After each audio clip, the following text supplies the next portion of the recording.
여러분들은 지금까지 살아오면서 진심으로 하나님을 높여드리고 찬양하고 싶다라는 생각을 해보신 적이 있으십니까? 저는 최근에 이런 경험을 했었는데 10월 둘째 주에 한 주간 기도원에서 교회 이전과 관련해서 집중적으로 기도하고 금요일 날 오후에 교회로 돌아올 때 이런 경험이 있었습니다.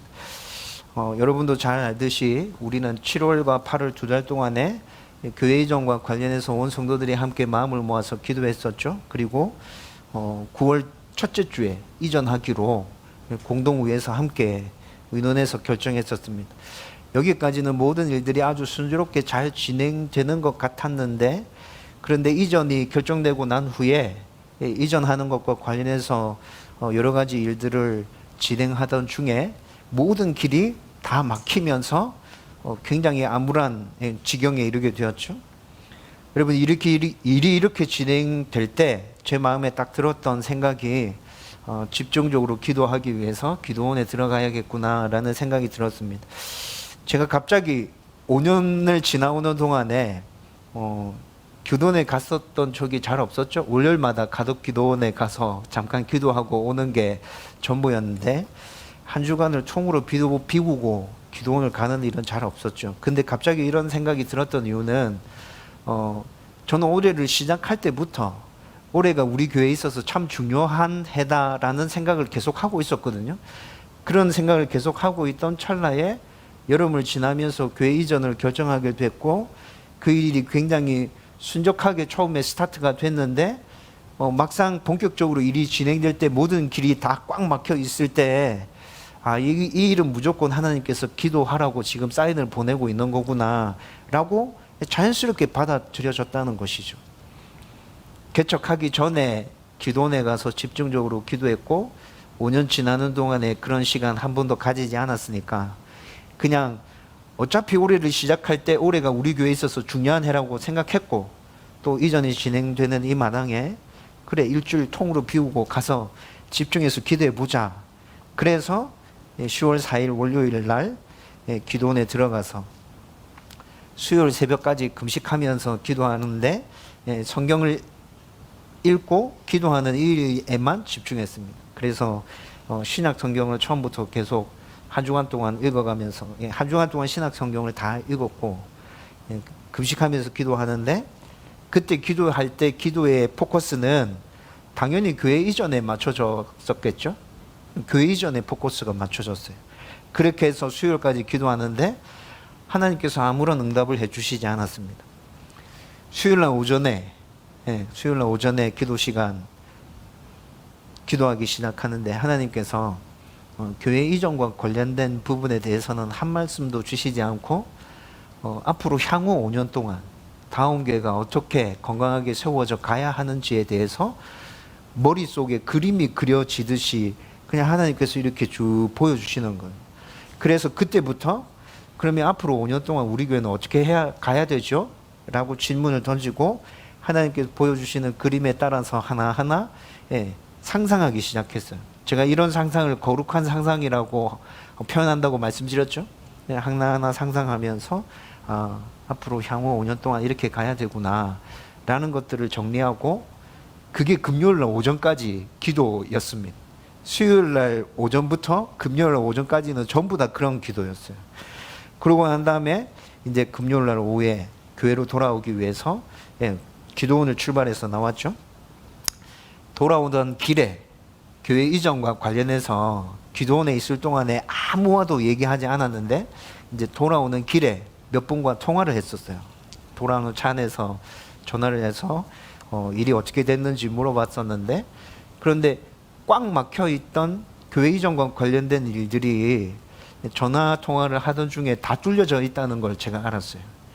여러분, 그때 지금 공사하고 있는 건물도 아주 심각한 문제는 아닌데 사소한 문제들이 있어서 그 건물에 들어갈 수 있을까 말까가 걸려져 있었거든요. 근데 금요일 날 전화를 해보니까 그 문제는 이미 다 해결되어져 있고 우리가 결정하기만 하면 그 건물을 얻을 수 있게끔 모든 일들이 다 정리가 되어 있는 상황이었어요. 그리고 난 다음에 앞으로 5년 동안 다음 교회가 어떻게 굴러가야 할지에 대해서는 하나님께서 기도하는 중에 제 머릿속에 그림 그려지듯이 다 보여주시다고 말씀드렸잖아요. 그렇죠? 이런 것들을 쭉 생각하면서 하나님을 찬양하지 않을 수가 없더라고요.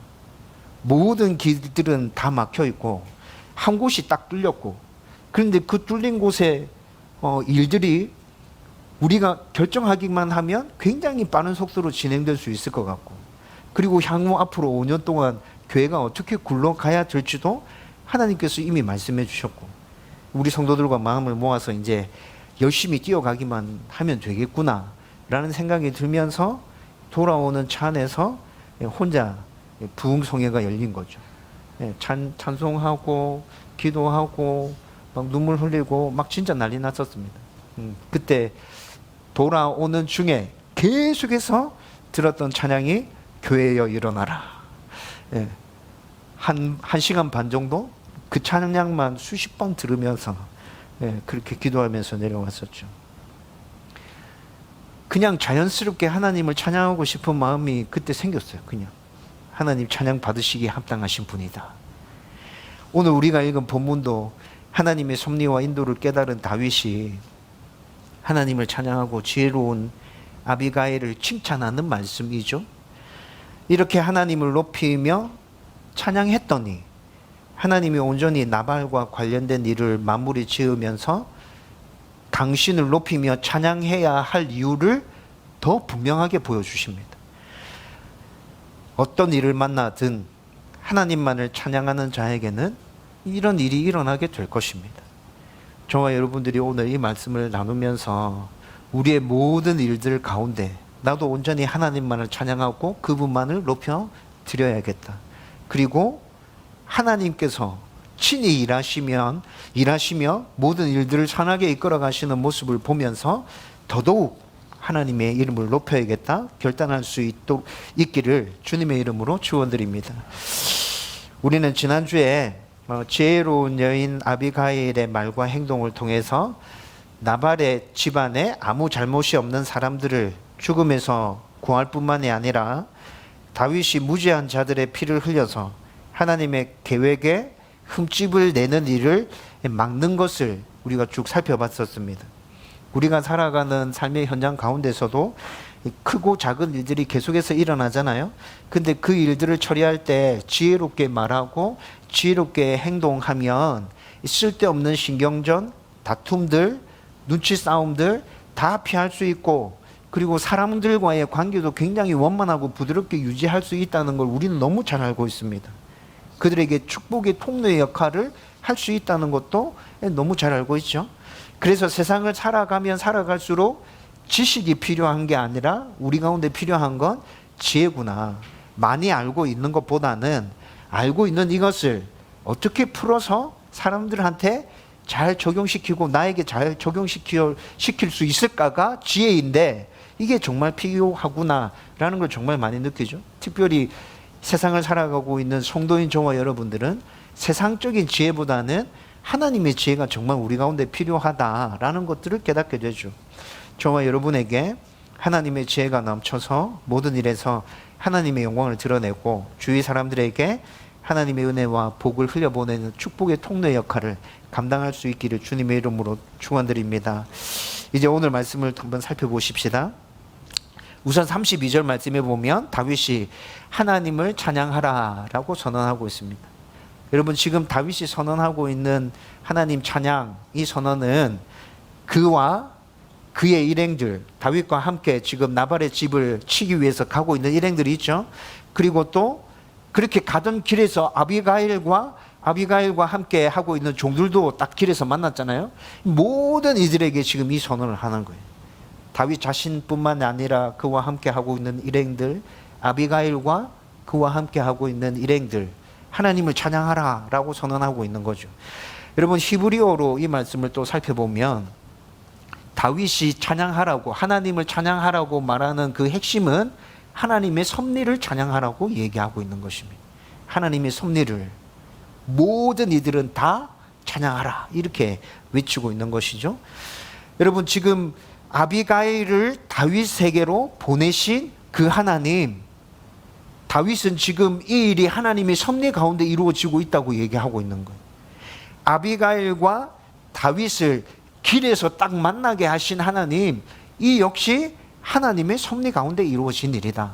이 일을 찬양해야 한다라고 얘기하는 것이죠. 여러분, 다윗의 이 선언 안에는 분명히 하나님의 섭리에 대한 믿음의 고백과 그 섭리를 찬양하라는 선포가 다 함께 포함되어져 있는 거죠. 다윗의 앞길을 막으면서 지혜롭게 행동하고 설득하는 아비가일의 말을 들으면서 다윗이 비로소 깨닫는 것이 있었어요. 무엇을 깨달았을까요? 분노가 치밀어 올라가지고 나발의 집안을 전멸시키겠다고 지금 길을 나선 거잖아요. 그런데 자기의 분노가 하나님으로부터 비롯된 분노가 아니라 지극히 인간적이며 나의 개인적인 분노라는 것을 아비가일의 말을 들으면서 다윗이 깨닫게 된 거예요. 아, 이거는 하나님과 상관없는 분노가 내 안에서 치밀어 올랐구나. 그리고 또 뭘 깨달았어요? 지금 이 분노를 가지고 만약에 나발의 집을 전멸시켜 버린다면 그것은 하나님 앞에서 엄청나게 큰 죄를 범하게 되는 것이구나. 아비가일의 이야기를 들으면서 다윗이 또 이것도 깨닫게 됐어요. 그런데 그런 자기를 막기 위해서 하나님께서 아비가일을 보내셨고, 이 아비가일을 길에서 이렇게 딱 맞닥뜨릴 수 있도록 하나님께서 인도하셨고, 이 모든 것들이 하나님의 섭리 안에서 진행된 일이구나. 여러분, 그래서 다윗이 오늘 우리가 읽었던 32절 말씀에 선언하는 거예요. 하나님을 찬양하라. 하나님이 이렇게 하신 거예요. 내가 잘못하고 있다는 것도 깨닫게 해주시고, 그리고 아비가일을 길에서 딱 만나게 해주신 거 모두 다 하나님께서 하셨구나. 하나님은 찬양받으시기에 합당하신 분이시다. 여러분, 그런데 다윗의 모습을 한번 잘 살펴보세요. 다윗의 모습은, 성경에서 나타나는 다윗의 모습은 한결같이 이렇게 나타났었어요. 다윗이 평안할 때, 그때도 그는 하나님을 찬양했었습니다. 여러분, 다윗이 평안할 때만 있었습니까? 힘들고 어려운 상황 가운데 처할 때도 있었죠. 지금도 여전히 힘들고 어려운 상황 가운데 처해 있잖아요. 그런데 그럴 때 다윗은 의지적으로라도 하나님을 찬양했었어요. 문제 가운데 있을 때도 하나님을 찬양하고, 그가 범죄했을 때도 회개하고 돌이킨 후에 어떻게 했죠? 하나님을 찬양했죠. 범죄한 후에도 회개하고 돌이키고 난 이후에 하나님을 찬양하는 모습이 나타납니다. 혼자 있을 때도 찬양하고, 여러 사람과 함께 있을 때도 찬양하고. 다윗은 늘 이렇게 하나님을 찬양하는 모습으로 성경에서 계속 나타나고 있다는 것이죠. 여러분, 이런 다윗의 모습을 다시금 살펴보니까 이 사람은 정말 위대한 하나님의 사람이 맞구나. 이스라엘의 지도자가 왕이 될 만한 충분한 자질을 갖추고 있구나 라는 생각이 들죠. 여러분, 이뿐만이 아니라 33절 말씀 보면 아비가일의 지혜로운 행동과 말로 인해서 자기의 잘못된 분노와 결심을 깨닫게 한 것에 대해서 그녀를 칭찬하면서 하나님의 복을 선언해 주고 있습니다. 여러분, 이 말씀을 통해서 우리가 확실하게 깨달을 수 있는 건 뭐냐면, 다윗이 좀 전에 말씀드렸던 것처럼 자기 안에 일어난 분노가 하나님으로 비롯된 분노가 아니라는 것을 다윗이 지금 분명하게 깨닫고 있다는 겁니다. 이 사실을 분명하게 깨달았기 때문에 지금 그걸 깨닫게 해준 아비가일에게 칭찬하고 있다는 거죠. 여러분, 그리고 이대로 밀고 가서 나발의 집안을 전멸시켜 버린다면 그것이 하나님 앞에서 큰 죄를 짓는 것이라는 것도 다윗이 지금 분명하게 깨닫고 있다는 것을 지금 아비가일을 칭찬하는 것을 통해서 보여주고 있죠.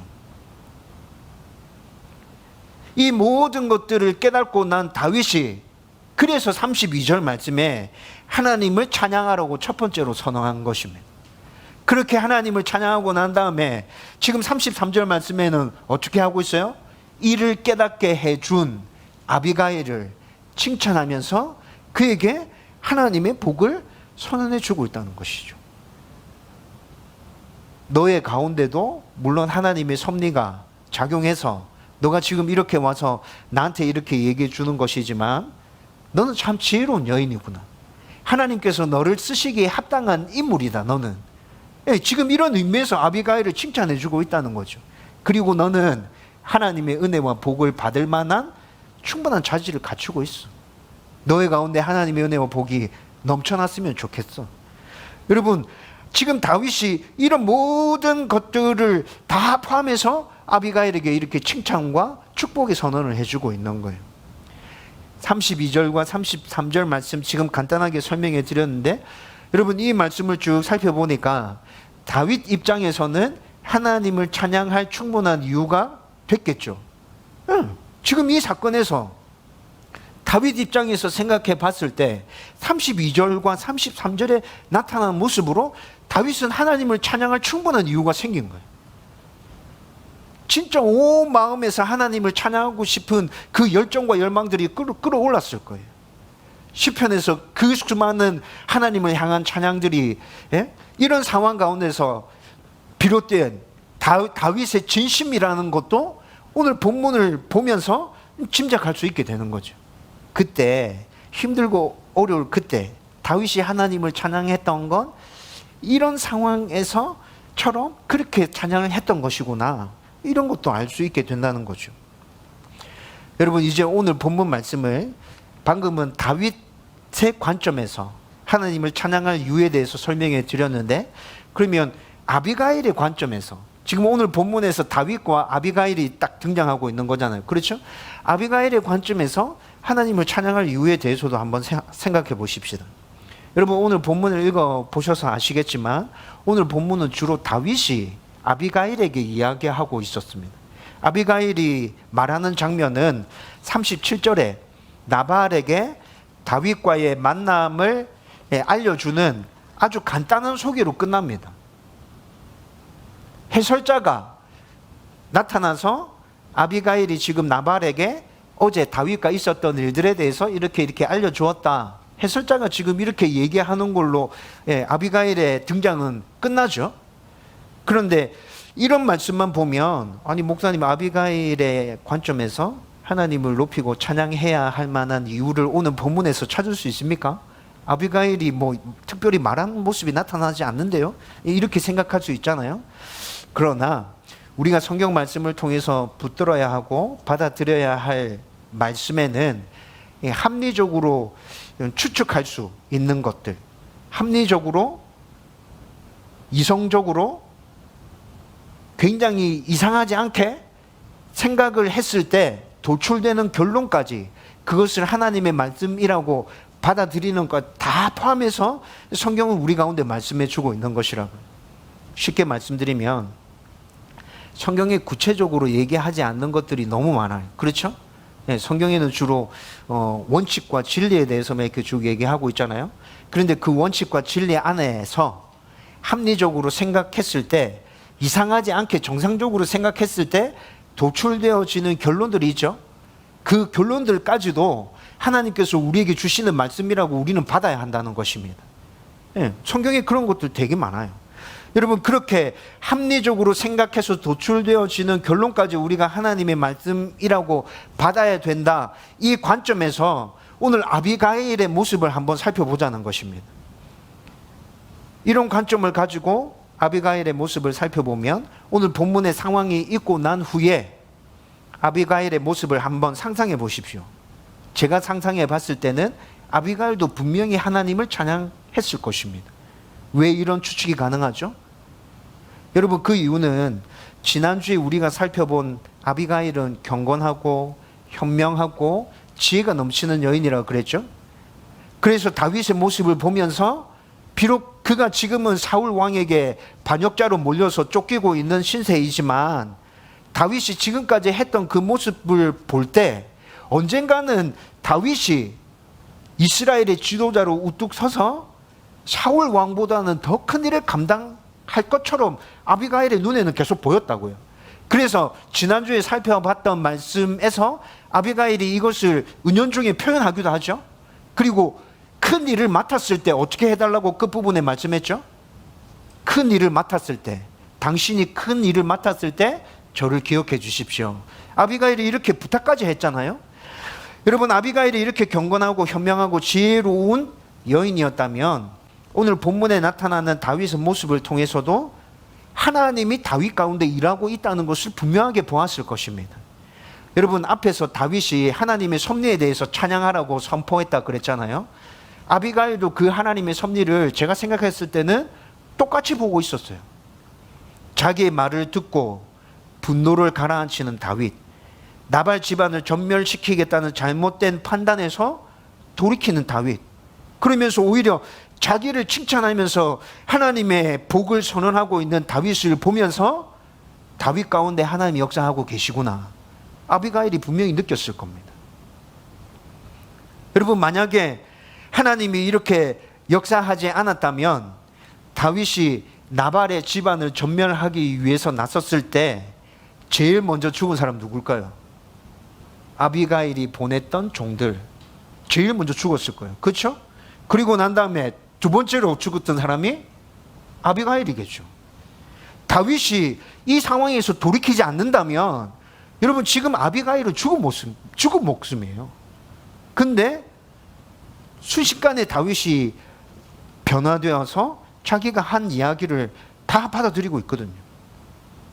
그리고 이뿐만이 아니라 짧은 순간이었지만 다윗과의 대화를 통해서 익히 소문에서 들어왔던 대로 그는 위대한 하나님의 사람이 진짜 맞구나 라는 것도 깨닫게 되었을 겁니다. 여러분, 오늘 본문에서 아비가일이 이 사실을 깨달을 수 있었던 장면은 좀 전에 설명해 드렸던 32절과 33절 말씀에서 충분히 나타났었습니다. 여러분, 아비가일이 쭉 설명했을 때 다윗은 열린 마음으로 아비가일의 이야기를 다 듣고 있었습니다. 그리고 그녀의 말이 합당하며 이 상황에서 자기가 행동하고 있는 것이 틀렸다는 것을 인정하면서 여러분, 지금 하나님을 찬양하라고 선포했고 아비가일을 칭찬한 것이잖아요. 그렇죠? 여러분, 이런 모습은 지도자로서의 충분한 자질을 갖추고 있다는 것을 다윗이 또 분명하게 보여준 모습이기도 합니다. 그리고 또 다윗은 하나님께서 이 일 가운데 개입해서 그분이 역사하신 일임을 선언하는 것을 보면서 하나님의 섭리를 찬양하라고 지금 선언했잖아요.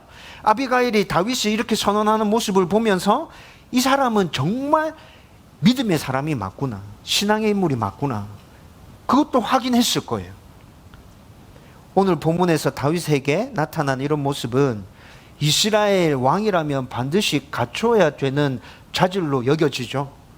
맞아요. 분명히 갖추어야 되는 자질이에요. 왕이라면 자기가 틀렸음을 인정할 수 있고, 그리고 또 하나님에 대한 분명한 신앙이 나타나는 사람이 이스라엘의 왕이 될 만한 사람인 거잖아요. 근데 여러분, 사울에게는 이런 모습이 나타났나요?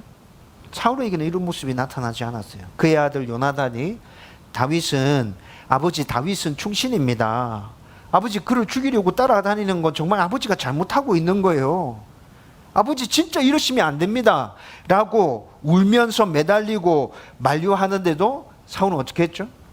그 아들의 간곡한 당부까지도 다 뿌리치고 자기 고집대로 계속 이 일을 밀고 가죠.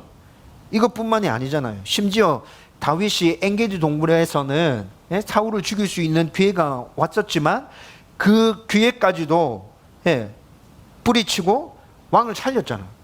그리고 난 다음에 다윗이 사울 왕에게 다 이야기해 주잖아요. 나에게 왕을 죽일 수 있는 기회가 왔었는데 나는 왕을 해하지 않았습니다. 죽이지 않았습니다. 내 마음 가운데는 왕에 대한 적대적인 생각이 전혀 없습니다. 이렇게 이야기했을 때 처음에는 다윗의 이야기를 받아들이고 그를 더 이상 쫓지 않겠다고 얘기하지만 이후에 나타나는 모습을 보면 또 무모한 추격전을 계속해서 펼쳐가거든요. 그러나 다윗은 사울의 이런 모습과는 완전히 다르죠. 오늘 본문에서 아비가일의 말을 듣고 자기의 잘못을 인정하고 있습니다. 가던 길을 돌이키는 그 다윗의 모습은 이스라엘의 지도자로서, 왕으로서 정말 온전한 모습을 보여주고 있는 것이죠. 여러분, 아비가일은 지금 다윗에게서 이런 모습을 본 거예요. 야, 이 사람 진짜 대단한 사람이 맞구나, 신앙의 인물이구나, 하나님의 사람이구나, 앞으로 큰 일을 감당하겠구나. 여러분, 짧은 대화였지만 아비가일이 지금 다윗과 대화하면서 이런 것들을 보고 느꼈고, 그리고 다윗이 하나님을 찬양하라는 그 선언을 들었습니다. 돌아가는 길에서 아비가일이 어떻게 반응했을까요? 여러분, 이런 모습을 생각해 보면 아비가일 가운데도 하나님을 찬양하고 싶은 마음이 넘쳐났을 거다. 여러분, 제가 억지적으로 지금 해석한 것처럼 들리십니까? 제가 생각할 때는, 합리적으로 생각했을 때 분명히 아비가일 마음 가운데도 왔던 길을 되돌아가면서 하나님을 찬양하고 싶은 마음이 그녀 가운데 샘솟듯이 일어났을 것이다. 다윗도 왔던 그 길을 돌아갈 때 자기와 함께 했던 그 일행들과 하나님을 찬양하고 싶은 그 마음이 샘솟듯이 일어났을 거라고요. 여러분, 오늘 본문에는 또 나타나지 않은 것이지만 이런 상상들을 해볼 때 모든 오늘 본문 가운데서 나타나고 있는 모든 이들이 진행되어지는 사건과 그 결말들을 보면서 모두 다 하나같이 하나님의 이름을 높이며 찬양하고 싶은 마음이 그들의 마음 가운데서 생겨났겠구나 라는 추측이 가능하다는 말입니다. 여러분, 제가 기도원에서 기도하고 금요일날 오후에 내려올 때 제 마음에서 솟아났던 그 기쁨과 감사와 하나님을 높이며 찬양하고 싶었던 그 생각들도 이와 똑같은 것이었다는 겁니다. 여러분들도 하나님을 찬양하고 싶은 충동을 느껴본 적이 있을 거잖아요. 야, 진짜 하나님 하신 일이구나. 하나님 섭리 가운데 있구나. 하나님만 높여드려야겠다. 하나님만 찬양해야겠다. 저는 이런 기쁨과 감사와 찬양이 우리의 모든 삶 속에서 끊이지 않고 계속 일어났으면 좋겠습니다. 우리의 개인의 삶뿐만이 아니라 함께 교회에서 모일 때마다, 성도들이 함께 교회에서 모일 때마다 이런 기쁨과 감사와 찬양들이 끊임없이 우리 가운데서 샘솟아 났으면 좋겠습니다. 이렇게 되기 위해서는 제가 늘 말하는 것처럼 말씀과 기도를 붙들고 하나님과 늘 동행하는 삶을 살아야겠죠? 그러면 우리는 분명히 하나님이 언제 어떻게 내 삶 가운데 역사하셨는지, 그 하나님의 은혜가 나에게 어떤 방식으로 임했는지, 누구를 통해서 임했는지 우리는 분명하게 알 수 있게 될 겁니다. 그걸 알게 되면 자연스럽게 하나님의 이름을 높이고 찬양하고 싶은 마음이 막 솟아나겠죠? 이런 은혜가 저와 여러분 가운데 넘치기를 주님의 이름으로 축원드립니다. 이제 마지막으로 오늘 우리가 읽은 본문 뒷부분에서는 이렇게 하나님을 높이고 찬양했을 때 하나님도 더 강력하게 역사하심으로 아주 풍성한 찬양이 넘쳐나게 하시는 것을 확인할 수 있습니다. 여러분, 36절 말씀 이후의 말씀에서 아비가일이 모든 일을 잘 마무리하고 집으로 돌아왔을 때 나발은 계속해서 자기를 위해서 왕들이 누릴 만한 잔치를 벌려놓고 술에 취해서 기뻐하고 있었다고 말씀하고 있죠. 다음날 아침에 술이 깨고 난 다음에 정신이 온전해졌을 때 아비가일은 어제 있었던 일에 대해서 굉장히 자세하게 나발에게 이야기해 주었습니다. 여러분, 이 이야기를 들은 나발은 37절 말씀에 보면 낙담하여 몸이 돌같이 굳었다라고 말씀하고 있습니다. 나발이 다윗의 전령들이 왔을 때 굉장히 심하게 모욕을 줘서 그들을 그냥 빈손으로 돌려보냈죠. 근데 그렇게 빈손으로 돌려보냈지만 이렇게 빨리 다윗이 자기를 죽이러 쫓아올지는 전혀 생각하지 못했던 것 같아요. 그런데 진짜 다윗이 장정들 400명 거느리고 네 죽이려고 어제 쫓아왔었다, 이 얘기를 듣는 순간에 삽시간의 공포가 그를 휘감았던 것 같습니다. 여러분, 그래서 그 이야기를 듣는 순간에 공포가 온몸 가운데로 스며들면서 그의 장기가 전부 다 멈춰버린 것 같았다고 성경이 그렇게 얘기해 주고 있는 것이죠.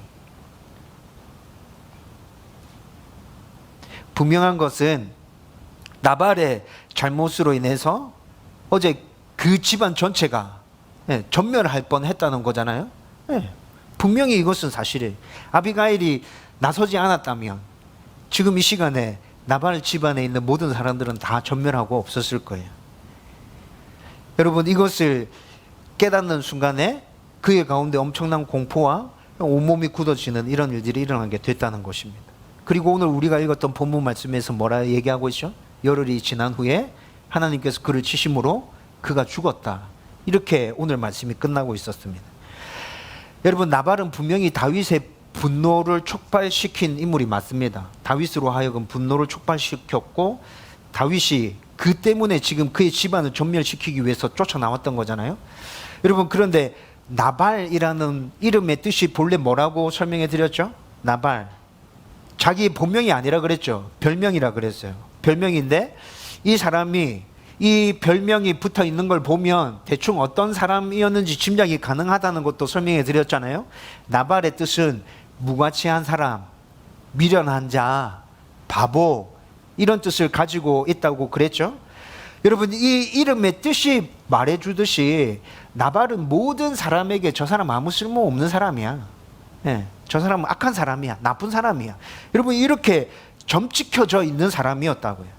따라서 분명히 나발은 당장이라도 하나님의 심판을 받을 만한 악한 사람이라는 거죠. 나발의 이름이 이미 그를 이런 것들을 보여주고 있다는 것입니다. 하지만 그의 가족들과 종들은 어때요?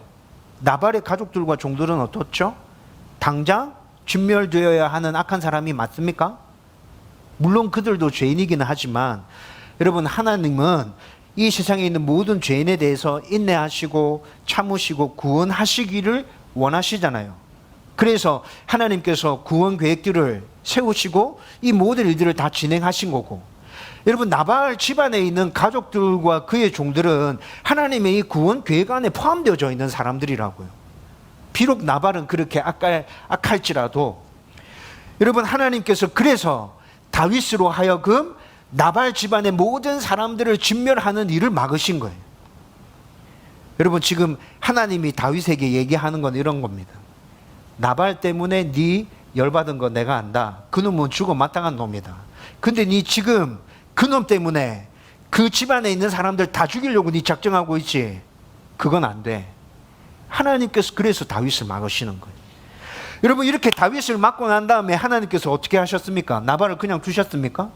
나발은 지금 당장이라도 하나님의 심판을 받아도 마땅한 사람이라 그랬죠. 하나님께서 다윗을 이렇게 막으시고 하나님께서 친히 나발을 손보십니다. 여러분, 열흘이 지난 후에 다윗에게 나발이 죽었다는 소식이 들려왔을 거예요. 그렇죠? 다윗이 무엇을 깨달았을까요? 저는 이 소식을 듣는 다윗이 하나님의 공의와 하나님의 사랑을 다시 분명하게 깨달았다고 확신합니다.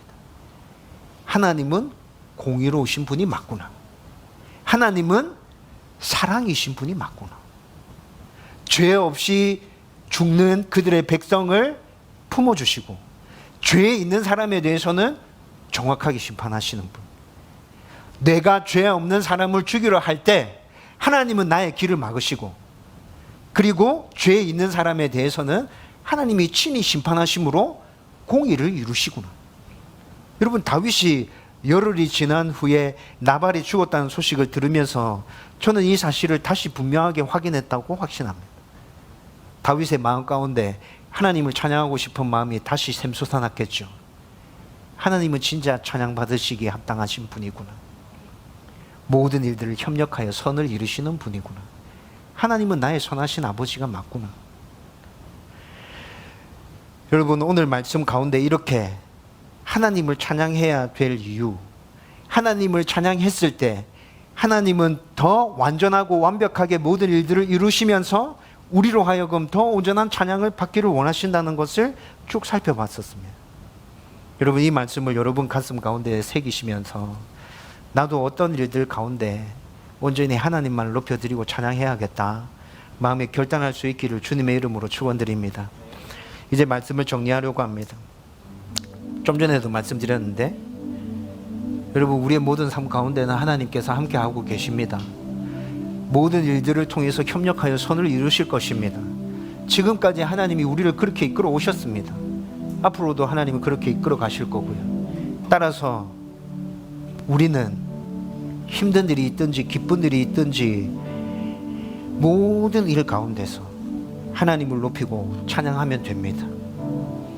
이렇게 하나님을 높이고 찬양할 때 하나님은 우리 가운데 더 온전하고 완벽한 찬양의 이유들과 제목들을 허락해 주실 것입니다. 여러분, 하나님의 이 역사와 이 은혜를 누리길 원한다면 어떻게 하면 된다 그랬죠? 이건 제가 늘 말씀드렸던 거잖아요. 늘 말씀드렸던 거. 하나님의 이 은혜와 이 복을 누리기를 원하면 우리는 말씀과 기도를 붙들고 그분과 매일의 삶 가운데서 동행하면 됩니다. 그리고 하나님의 역사와 일하심에 민감하게 깨어 있어야겠죠? 하나님이 일하고 계시는데 그냥 멍하니 있으면 하나님이 일하고 계신 줄도 모를 거예요. 그렇게 깨어 있으면 모든 부분에서 하나님께서 일하고 계시다는 것을 우리는 느낄 수 있을 거예요. 경험할 수 있을 거예요. 여러분, 이런 경험들이 쌓이게 되면 찬양하지 마라 그래도 하나님 찬양하게 되겠죠. 하나님 예배하지 마, 하나님 이름 부르지 마, 그래도 이런 경험이 쌓여 있는 사람이라면 자연스럽게 하나님을 높여드리고 찬양하는 그 모든 언행들이 우리 모습 속에서 그냥 나타나게 될 거예요. 저와 여러분들이 했으면 좋겠어요. 사람들이 해라 마라 이야기하는 것 상관없이 그냥 내 모습에서 자연스럽게 하나님을 높이고 찬양하고 하나님을 예배하고 많은 사람들에게 내가 받았던 그 은혜들을 흘려보내주는 그런 축복된 삶을 살아갈 수 있기를 주님의 이름으로 축원드립니다.